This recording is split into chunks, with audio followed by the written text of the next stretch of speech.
Hello and welcome to another one of my interesting pieces of information by Lawrence at My Photos Forever.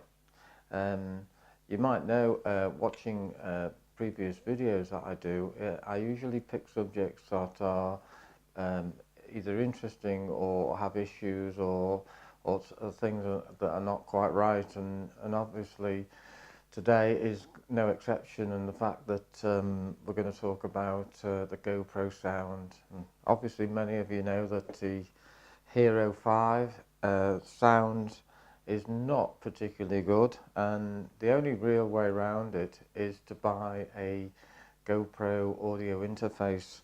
So I'd just like to show you today the small little setup I've got. Here we've got a Hero 5 um, aluminium case, and the whole purpose of buying this and using this is so that it produces a hot shoe, so we can add the microphone and other accessories onto it. So what we've got here is we've got the case, which comes with a lens filter, 52mm lens filter on that, and then you can put your GoPro into that, and then you can tighten the small screw at the side, which has a plate that pushes against the side. Now this little rig up, I'd like to just show you what I've done here is I've taken a double adapter, a quarter 20 double adapter, one of these, and what I've done is I've used a spacer from an articulating arm. I've taken the spacer and I've glued the double adapter into it with a couple of washers, and the washers are also glued in there, and I've also sprayed it. You can probably see there. I sprayed it and made a nice little unit there, and the purpose of those other little washers are so that it doesn't pierce, the double adapter doesn't pierce into the GoPro and mark the GoPro's frame. Otherwise it's just a little bit too deep, and you wouldn't want to start, cutting that off and sawing it off. So put a little couple of spacers on there. So that's the double of that. They're from Small Rig, but they can be bought from virtually anywhere. And so what that has done is it's made a little space of the height so that I can put the GoPro audio interface, as you can see there, onto it, and then that would just clip into the audio interface, just clips into that, and what it's done is it's raised it up to make a little unit.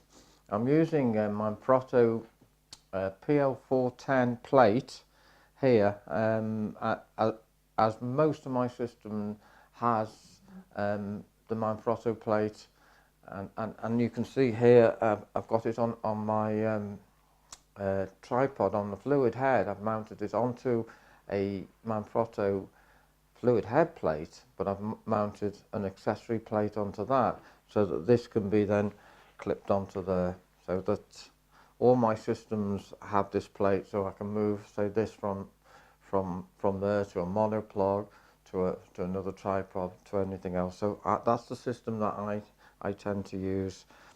Now going back to this, the audio interface has a facility now, because you're blocking off the USB-C socket.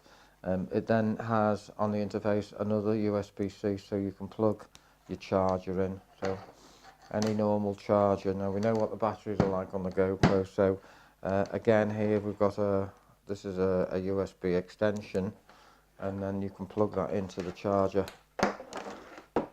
Now that relieves us with the fact that now we can add on our microphone, which in this particular case I'm going to use the Rode VideoMic Pro, and that can slot on to the hot shoe, or the cold shoe basically, and then the 3.5 jack just slots into the GoPro audio receiving jack.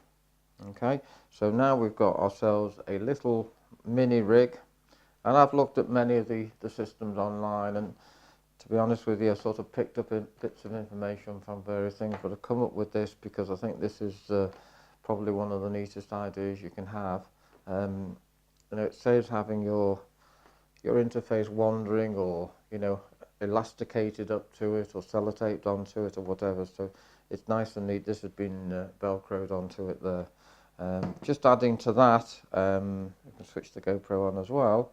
Just adding to that, you can do other things, and once you've got this sort of rig up system, you can add on various other accessories. Now, the one that I'm particularly using at the moment is the V-shaped mount with a separate monitor.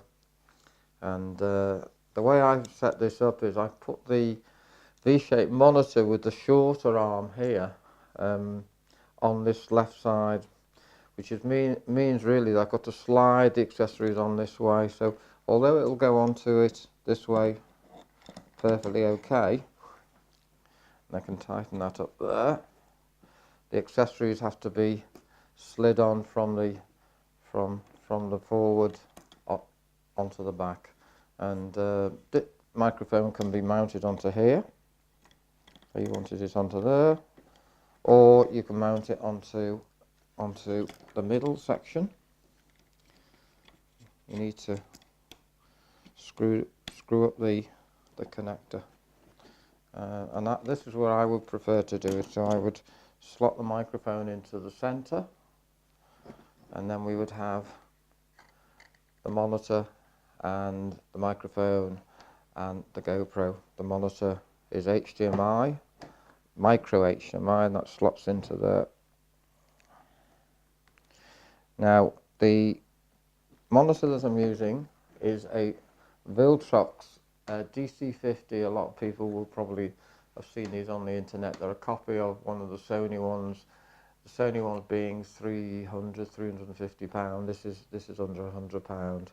So switch it on there. The battery uses quite cute really. It uses the old Sony camcorder batteries. So just flick that up and release the battery. But that's one of those tiny FM50 batteries. There's the GoPro with the screen on. Okay, I'm going to do another video about the HDMI and the controlling of the GoPro with a separate monitor, because you might know that the screen blanks off, which is quite annoying, and I will hope that GoPro will sort out some firmware updates on this, so that we'll be able to see the monitor on the GoPro as well as an external monitor. Personally, I've never seen a situation where HDMI does not mirror the source that it's using. I mean, in most cameras you put an external monitor on and they would always emulate whatever's on the camera would be on the screen, whatever's on the camera would be on a monitor or television, whatever. But this doesn't do it. There is a way around it, but I'm going to do a little video about that. The other thing that I've added onto this is a light, a video light, just a small, again, same make, Viltrox. This is a VL162T, and what you can do, because this will not go on there. I mean, you can buy I guess a wider bracket, but what I've done is I've said, right, we'll put an articulating arm, a small articulating arm that goes on from the back, and you can see there. I'll just show you close up. There is the spacer from one of the articulating arms. There is actually in situ, and it's part of this system here. So what we can do there is you can use this monitor, this light, and these are not particularly expensive, very, very bright. Goes up to, there's 100% there, quite useful as an accessory. And these also have the facility to be able to clip another one onto it. So there it's got a little sort of shoe, like a hot shoe that slides on to the next one, so they can be interlinked on both sides. This has got the knob there to increase or decrease the brightness, and also if you press it, it will allow you to increase and decrease the white balance. The white balance settings are 3,300 to 5,600. So I'll just leave that on 5,000 and click the button, and there we've got it. One of the other gripes, I suppose, is that this particular battery, and there you go, take it off there, this particular battery is not the same size as the Viltrox screen. So there's a different size battery, which is quite annoying because you have to buy a couple of batteries for that, and you have to buy a battery for the light, separate light as well. But anyway, there's the light clipped onto it, and there's the light onto another hot shoe, sorry, cold shoe really, and then that can sit onto the back of that, and you've got yourself a little video rig up system. Now this is, you can see there, it's playing back through one of the monitor, one of the thumbnail things. So what we've got is a little rigging system which actually you can use the handle, or as handles you could use the V shape. So you could go round looking at it like that. I suppose you could concentrate on looking at the screen rather than the little monitor underneath. It'll give you a bigger idea, a bigger aspect. The monitors are not particularly great, but it'll certainly give you a framing situation, and I use it mainly for peaking, focus peaking with other cameras. So they have a little rig up system, which then, and I know I've got it as a sort of a handheld, but there's no reason why it can't just sit onto your fluid head system there, and then you can have virtually it's like a professional rig, more or less. So there you go. Now next time I'm going to be talking about the situation with getting the HDMI output from the GoPro onto your external monitor, and also if we've got time we're going to show you the other bits of GoPro equipment that I use. So until next time, I hope you enjoyed a little insight into setting up an audio interface rig, and I'll see you next time. Bye for now.